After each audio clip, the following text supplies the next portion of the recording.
हरे भरे जंगल के किनारे एक छोटा सा गांव था। शांत, प्यारा और मिट्टी की खुशबू से भरा हुआ।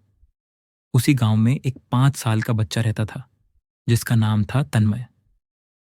तन्मय बहुत ही निश्चल, मासूम और हंसमुख था। लेकिन एक बात उसे बहुत दुख देती थी। वह दोस्तों की कमी महसूस करता था। उसके उम्र के बच्चे गांव में कम थे, और जो थे भी, वे अक्सर अपने अपने कामों में व्यस्त रहते। तन्मय दिन भर अकेला खेलता, पेड़ों से बातें करता और नदी के किनारे पत्थर उछालकर समय बिताता। एक दिन तन्मय जंगल के किनारे बैठा आसमान की ओर देख रहा था। बादल तैर रहे थे, हवा हल्की थी और सूरज की किरणें पत्तों पर सोने जैसी चमक रही थीं।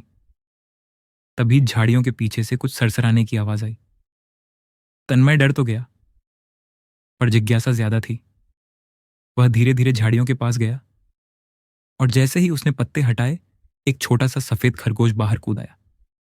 खरगोश बेहद प्यारा था। मोती जैसे चमकते कान, गुलाबी नाक और बर्फ जैसी सफेद फर। तन्मय की आंखें खुशी से चमक उठीं।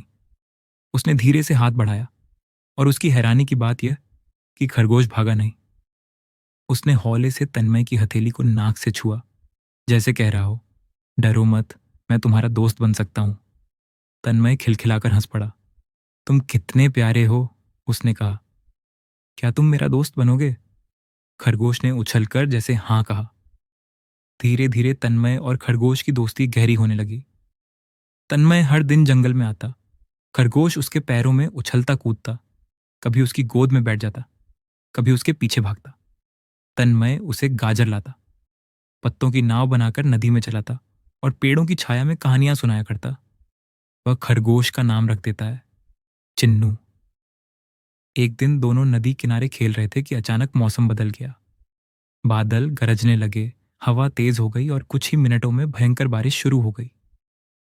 जंगल की पगडंडियां फिसलन भरी हो गईं। तन्मय समझ नहीं पाया कि क्या करे। वह चिन्नू को उठाकर गांव की ओर भागने लगा, पर मिट्टी में फिसल गया और हाथ पर चोट लग गई। दर्द से आंसू निकल आए, पर उससे ज्यादा डर उसे इस बात का था कि कहीं चिन्नू को कुछ ना हो जाए। चिन्नू ने तन्मय का गाल अपनी नाक से छुआ, जैसे कह रहा हो, मैं हूं ना, डरो मत। तन्मय ने हिम्मत की और फिर से उठकर चलने लगा, लेकिन पानी इतना अधिक हो गया था कि रास्ता गुमसा हो गया। तन्मय अब रोने लगा। हमें घर कैसे जाना है चिन्नू? उसने सुबकते हुए कहा। उसी समय झाड़ियों के पीछे से एक बुजुर्ग आवाज आई, बेटा, इधर आ जाओ। तन्मय ने देखा कि एक बूढ़े लकड़हारे चाचा खड़े थे। उन्होंने दोनों को अपने झोंपड़े में ले लिया। अंदर आग जल रही थी, गर्माहट थी। तन्मय और चिन्नू दोनों कांपना बंद कर चुके थे। चाचा ने तन्मय को पानी पिलाया और उसकी चोट पर दवाई लगाई। तुम अपने दोस्त की वजह से बच गए हो, लकड़हारे ने कहा। कौन दोस्त? तन्मय ने चौंक कर पूछा। यही खरगोश, चाचा मुस्कुराए। तू गिरा तो भाग सकता था, लेकिन ये तेरे पास ही रहा। सच्ची दोस्ती वही होती है जो मुश्किल में साथ दे। कुछ देर बाद बारिश हल्की हो गई और चाचा उन्हें सुरक्षित गांव तक छोड़ आए। तन्मय के माता पिता चिंतित खड़े थे। उन्होंने तन्मय को गले लगाया और चिन्नू को भी प्यार से सहलाया। तन्मय ने सबको बताया कि चिन्नू ने उसे कैसे हिम्मत दी। उस दिन के बाद तन्मय के माँ पिता ने चिन्नू के लिए घर के आंगन में एक छोटा सा प्यारा सा घर बना दिया।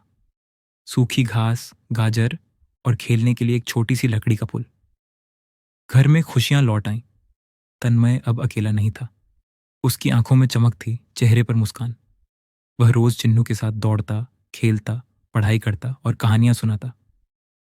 एक सुबह तन्मय आंगन में बैठा चिन्नू को प्यार से दुलारा रहा था। अचानक उसने पूछा, चिन्नू, तुम कभी जंगल वापस जाओगे? खरगोश ने उसकी हथेली छाटकर जैसे न कहा। तन्मय हंस पड़ा। ठीक है, उसने कहा, फिर हम हमेशा दोस्त रहेंगे। और सचमुच तन्मय और चिन्नू ने जिंदगी में अनगिनत हंसी, रोमांच और प्यारे पल साथ बिताए। कभी स्कूल से लौटते समय तन्मय की जेब से बिस्कुट चुराकर चिन्नू भाग जाता। कभी चिन्नू तन्मय के बिस्तर के अंदर जाकर छुप जाता और तन्मय उसे ढूंढता ढूंढता थक जाता। दोनों की दोस्ती गांव में मिसाल बन गई। एक बच्चा और उसका खरगोश। कहते हैं कि सच्चे दोस्त वही होते हैं जो बिना बोले भी आपकी भावनाएं समझ लें। चिन्नू और तन्मय की दोस्ती भी ठीक वैसी ही थी, निर्मल, निश्चल और दिल को छू लेने वाली। और ऐसे ही हर सुबह जब सूरज उगता, तन्मय और चिन्नू की नई कहानी शुरू होती। हंसी, शरारत, प्यार और दोस्ती के खूबसूरत रंगों से भरी हुई।